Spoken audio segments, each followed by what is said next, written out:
Hello my dear students, good morning and जय Shri Krishna. Once more welcome to SSV academy branch Neemuch. एक बार फिर से आप सभी का इस संस्था में स्वागत है। BSc third year mathematics paper first unit second का लेक्चर नंबर है 16। डियर स्टूडेंट्स, आज हम एक बहुत ही इंपॉर्टेंट क्वेश्चन पढ़ने जा रहे हैं।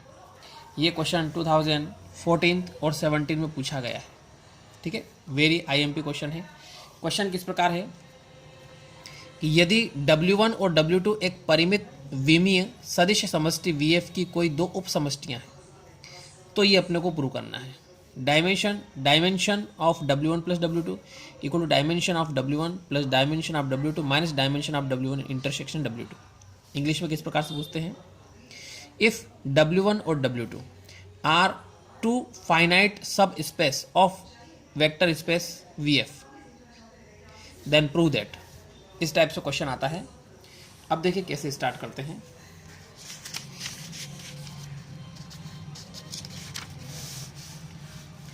Start solution. माना एक सेट मान लेते अपन, एक समुच्चय मानते हैं। S gamma 1 gamma 2 dash dash gamma के कितने एलिमेंट है, के एलिमेंट है। W1 इंटरसेक्शन W2 का एक आधार है। ये यहां से अपनों ने माना है, यहां से। ठीक है, तो ये एस एक सेट है और ये W1 इंटरसेक्शन W2 का एक आधार है। अब चूंकि ये इसका आधार है तो इसका मतलब ये होगा कि इसकी डायमेंशन जो रहेगी वो k के बराबर। कितने एलिमेंट है इसमें, k नंबर ऑफ एलिमेंट्स। तो नंबर ऑफ एलिमेंट्स k है तो इसकी डायमेंशन कितनी होगी, k होगी। डायमेंशन मतलब विमाएँ। अब साथ में s is a subset of W1 and s is a subset of W2। ये जो s है, ये s इसका एक सबसेट होगा, दोनों का, इसका भी होगा और इसका भी होगा। साथ में s Li है, लीनियर इंडिपेंडेंट है। इसलिए विस्तार प्रमेय जो है उस विस्तार प्रमेय के अनुसार s को विस्तृत कर सकते हैं और विस्तृत करके W1 W2 का आधार बना सकते हैं। अभी फिलहाल s किसका आधार है, W1 इंटरसेक्शन W2 का आधार है। क्लियर। अपने को क्या करना है, इस S को विस्तारित करना है, डिटेल में ले जाना है, विस्तारित करना है और विस्तारित करके इसको W1 का और W2 का दोनों का आधार बनाना है। देखो कैसे बनाते हैं। माना S1 बराबर, देखो यहाँ से यहाँ तक तो आपके S आ रहा है, इसमें अपनों ने बढ़ा दिया α1 α2 α3 दे अल्फा L तक, यानी K एलिमेंट ऑलरेडी है, L एलिमेंट और बढ़ा दिए अपनों ने। और जैसे इसको विस्तारित किया तो ये बन गया W1 का आधार। Is that clear. जब ये इसका आधार है मतलब इसके डायमेंशन निकालेंगे तो डायमेंशन क्या हो जाएगी, नंबर ऑफ एलिमेंट्स। तो नंबर ऑफ एलिमेंट्स कितने, K प्लस L। ये आ गया इक्वेशन 2। इसी प्रकार S2 के बारे में मानेंगे अपन, S2 equal to gamma 1 gamma 2 dash gamma K और beta 1 beta 2 dash beta M। इसमें M एलिमेंट और बढ़ा दिए अपनों ने। ठीक है, और इसको बना दिया W2 का आधार। तो इसकी डायमेंशन निकालेंगे, डायमेंशन क्या हो जाएगी, K प्लस M आ जाएगा, K प्लस M आ जाएगा। Is that clear. अब अपन क्या करते हैं, यहाँ से राइट हैंड साइड लेते हैं, ये वाली साइड लेते हैं, राइट हैंड साइड। ये राइट हैंड साइड ली अपनों ने। Dimension of W1 dimension of W2 minus dimension of W1 intersection W2। Values put करते हैं अपन, तो K प्लस L तो यहाँ से रख दिया अपनों ने, यहाँ से K प्लस M यहाँ से रख दिया। ठीक, और dimension of W1 intersection W2 शुरू में है, इक्वेशन नंबर 1 देखो आप, ये K, ये सब वैल्यूज पुट कर दी अपनों ने। दोनों तरफ देखो K से K कट जाएगा। ठीक, अब क्या बचा, K plus L plus M, यानी राइट हैंड साइड की डायमेंशन निकल गई अपने K plus L plus M। मतलब लेफ्ट हैंड साइड में भी अपने को यही लाना है। क्लियर। नाउ अब हमें दर्शाना है, क्या दर्शाना है कि लेफ्ट हैंड साइड की dimension of W1 plus W2 मतलब LHS जो है वो क्या रहेगी, K plus L plus M रहेगी। ये अपने को प्रूव करना है। क्लियर। RHS प्रूव कर लिया अपनों ने, अब LHS प्रूव करना है। अब एक समुच्चय और बनाते हैं अपन। माना एक समुच्चय इस प्रकार है, S डैश करके मान लिया इसको, गामा 1 गामा 2 गामा के α1 α2 अल्फा L और बीटा 1 बीटा M। मतलब सारे एलिमेंटों को मिला करके एक अपनों ने सेट बना दिया जिसमें नंबर ऑफ एलिमेंट्स कितने हैं, K plus L plus M ये है। ठीक, अब अपने को बताना है कि ये जो है ये W1 प्लस W2 का आधार होगा, ये अपने को सिद्ध करना है। नाउ इसके लिए अपन क्या करते हैं, ये चीज़ निकालते हैं। देखो नाउ यहाँ पे कोफिशिएंट आपने सी लिए, यानी गुणांक सी लिया, तो C1 गामा 1 C2 गामा 2 सी के गामा के यहाँ तक। इसके बाद यहाँ से गुणांक, मतलब यहाँ से यहाँ तक गुणांक तो अपनों ने सी ले लिया। Is that clear? यहाँ से यहाँ तक गुणांक अपन ए ले लेते हैं, यहाँ से यहाँ तक गुणांक अपन बी ले लेते हैं। ठीक, क्लियर? तो यहाँ से A1 alpha 1, A2 alpha 2 date is AL alpha L, और इसमें लिया B1 beta 1, B2 beta 2 date is beta BM beta M equal to 0। तो ये अपने को लाना है, एक तरह से इक्वेशन नंबर 5 अपने को लानी है, या ये मान करके अपन चलेंगे और उसको आधार सिद्ध करेंगे। देखो अब यहाँ से क्या किया, बी वाले पद को इधर रखा, बी वाले टर्म्स को इधर रखा, बाकी सारे टर्म्स को उधर ले लिया अपनों ने। माइनस के हो जाएंगे तो माइनस कॉमन निकाल लिया।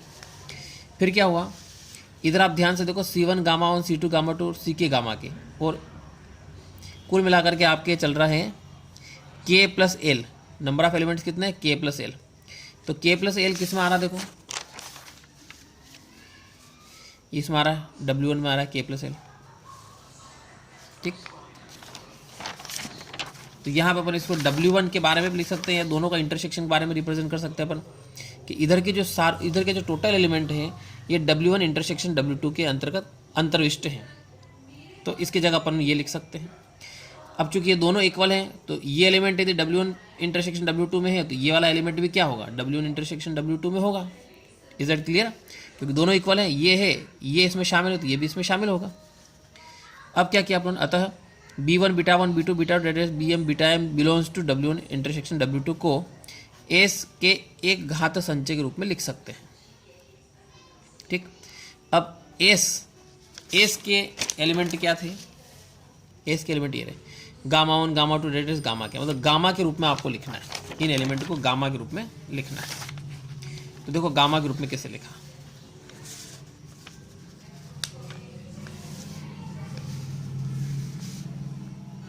ये गामा के रूप में लिख दिया। इधर वाले एलिमेंट लिख दिया, इधर वाले एलिमेंट में क्या, गामा के साथ में D लगा देते हैं, तो D1 gamma 1 D2 gamma 2 date इज D के गामा के। अब यहाँ से क्या होगा, इट इम्प्लाइज दैट, इसका मतलब ये कि B1 B2 B3 सारे कोफिशिएंट क्या होंगे, 0 होंगे। सारे कोफिशिएंट क्या रहेंगे, 0 रहेंगे। समीकरण 5 से, अब ये समीकरण 5 है, देखो ये समीकरण 5 में इसकी जगह अपन 0 0 0 0 0 लिख देंगे, तो क्या बचेगा, C गामा और A अल्फा वाले बचेंगे, तो C गामा और A अल्फा वाले बचे। वापस इनका लीनियर कॉम्बिनेशन भी 0 है, तो यहाँ से C1 C2 C3 C के ये भी 0, और A1 A2 A3 A के AL ये भी सारे 0। इसका मतलब ये हुआ है कि सारे A 0 है, सारे C 0 है, और सारे B 0 है। समझ में आ रही, सभी A 0 है, सभी B 0 है, सभी C 0 है, तो सारे कोफिशिएंट 0 है। इसका मतलब अपन कह सकते हैं कि S डैश रेखिकतः स्वतंत्र होगा। समीकरण 6 लीनियर इंडिपेंडेंट आ गया, क्लियर? अब इसके बाद क्या होगा, इसके बाद देखिए, since W1 plus W2 V की एक उप समष्टि है, यानी इज अ सब स्पेस ऑफ V, उप समष्टि है, तो यहाँ से LS डैश को लिख सकते हैं, LS dash is a subset of W1 plus W2। समीकरण 7। साथ ही अपन एक एलिमेंट लेते हैं अल्फा W1 प्लस W2 में, ये अल्फा इस बिलोंग्स टू, इसकी जगह लिख सकते हैं अपन LS डैश, क्योंकि ये अल्फा एलिमेंट यदि इसमें है और ये इसका सबसेट है, तो जो एलिमेंट इसमें है वो एलिमेंट इसमें भी होगा, इसका मतलब एलिमेंट इसमें भी है। इसका मतलब इसका जस्ट अपोजिट लिख लो, समीकरण जो 7 इसका उल्टा लिख दो यहाँ पे। अब समीकरण 7 और 8, समीकरण 7 ये कहता है कि LS डैश इसका उपसमुच्चय है, और इस समीकरण 8 क्या कहता है कि W1 प्लस W2 इसका उपसमुच्चय, मतलब कहने का अर्थ दोनों एक दूसरे के उपसमुच्चय है। LS डैश और W1 प्लस W डैश दोनों एक दूसरे के क्या उपसमुच्चय, इसका मतलब दोनों इक्वल है, दोनों क्या हो गए, इक्वल हो गए।